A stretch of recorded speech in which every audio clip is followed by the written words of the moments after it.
that involves abortion. And today we are joined by Pastor Stephen Broden, the senior pastor at the Fair Park Bible Fellowship in Texas. He joins us live from Dallas. Good morning to you, Pastor. Good morning. We just heard the bishop yesterday on this program talking about how the federal government should not be in the business of paying for abortions. Now, you take another look at another aspect of the president's plan, and that revolves around the end-of-life counseling. You want that out completely. Why? Well, what we're seeing in this whole debate is that there's an attempt on the part of this administration to deal with the fact that most people aren't talking about, that baby boomers are entering the retirement ranks at about 10,000 per day, and they are stressing Social Security, Medicaid, and Medicare.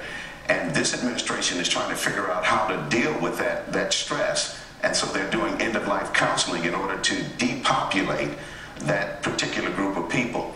We do not have enough new taxpayers entering into the workforce to carry the tax burden for Social Security, Medicaid, and Medicare. And so this group, John Holdren and Zeke Emanuel, are crafting policies that will ration health care in order to control the population at the retirement rank. This is sinister, this is mendacious, it's evil, and we should not support this health care package. Pastor, are you claiming that this administration wants old people to die?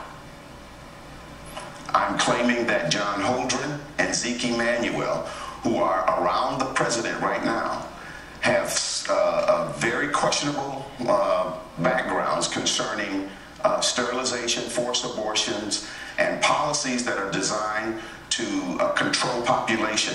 Why are they there?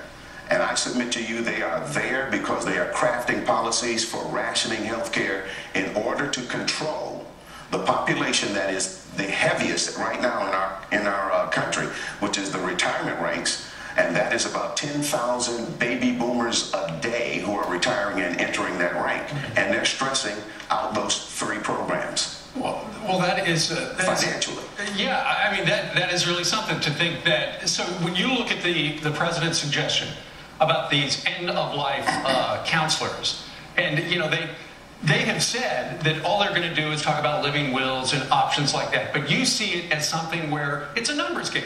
It costs a lot to keep them alive, and so maybe talk them into what? Into dying and getting out of the way to protect the economy.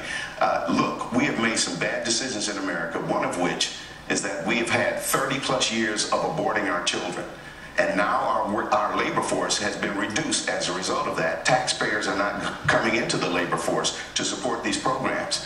Why do we have illegal immigration? Because we do not have enough people entering into the workforce to provide the kind of labor that will maintain our economy. Right. So what do you do if you do not have God in your scenario as to how to deal with people, and you devaluate people based on an atheistic idea? Then you say, well, the right thing to do here is to get rid of this age group here so that we can maintain our economy. This is evil. This is mendacious, and most people aren't talking about it, but I'm willing to say something about it. You certainly are. One other question I want to throw out at you, Pastor, this morning is a couple weeks ago, President Obama held a teleconference phone call with religious leaders across the country. Did you find that, number one, you were not on that call, right? I was not on that call. Most conservative black pastors were not on that call. That's interesting. My second question to you is, do you feel that it's disingenuous for the President of the United States to reach out to the religious community to try and pass health care reform?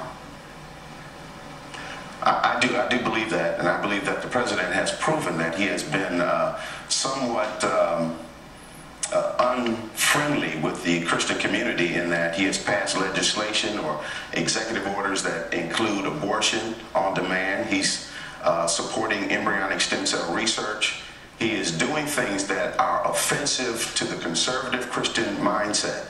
And on the National Day of Prayer, he didn't come out, didn't say anything, didn't engage the Christian community on that day. But on Ramadan, he came out, had plenty to say about Ramadan, but had nothing to say about the Christian prayer thing. This is something that is sinister. And look, the thing that we know most is that for those who are ideologue, they'll do whatever is necessary in order order to get the idea that they want into play.